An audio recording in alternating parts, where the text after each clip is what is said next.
Hello from Singapore. I am here for another about 27 hours. So I didn't get to show you Singapore last time, so I'm excited to talk a little bit about Singapore this time. So last night I flew out of the Malé airport and flew to Sri Lanka to take a red-eye over to Singapore this morning. And the strangest thing happened. I've actually never gotten to a flight to learn that your flight was going to leave 2 hours ahead of time. But when I landed in Sri Lanka, they basically said, all passengers going to Singapore, please rush to the gate immediately. So I boarded my plane immediately and I asked them what happened, and they said that they had to move the plane up because of a rocket that was being launched out of India. Don't know what that's about. I got here very early, got here 2 hours early, so I got to spend the whole morning just walking around. What I have behind me is actually the Riverwalk area.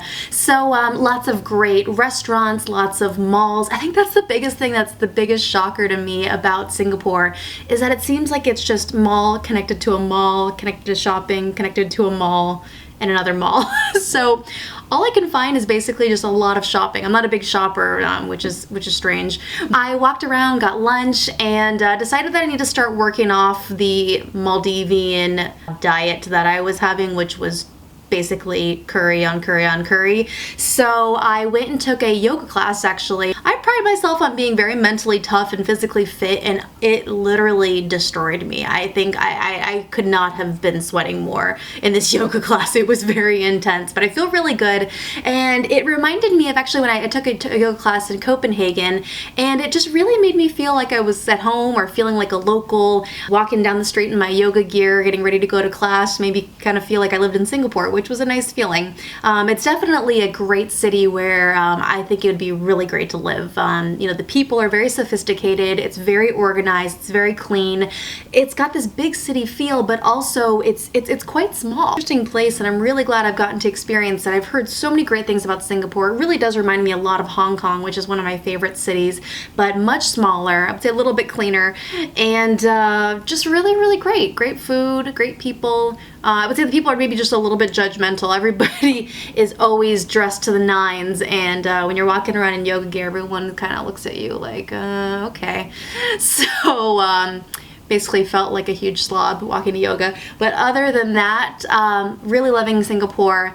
Meeting up with a friend tonight. I have a friend here from high school that I actually used to teach in a class. I'm really excited to meet up with him. He's going to be showing me around town a little bit. I'm really excited. I got dressed, put my makeup on. The Maldivian beach look is not going to work here, so actually got ready. So I'm excited for a night in Singapore, and I'll see you guys tomorrow. I am going to have dinner with a friend at Jumbo Seafood tonight, and this is actually the first of the holiday decorations that I've seen, so I'm really excited. I can't believe it's December. I have a lot of holiday shopping to do when I get home. Okay, what do we have here? We have a leg. That is the most descriptive. Hey, I'm not Singaporean, it's all you. I'm not a crab person, but that crab was really, really delicious. So it's a Sri Lankan crab. So this is a famous Singaporean dish? Yes, chili crab. Very good, very Singaporean. Delicious. It was very good. And I'll see you guys tomorrow in Cambodia. If you want to come along to Cambodia and then Vietnam a week later, please click like and subscribe, and I'll see you there.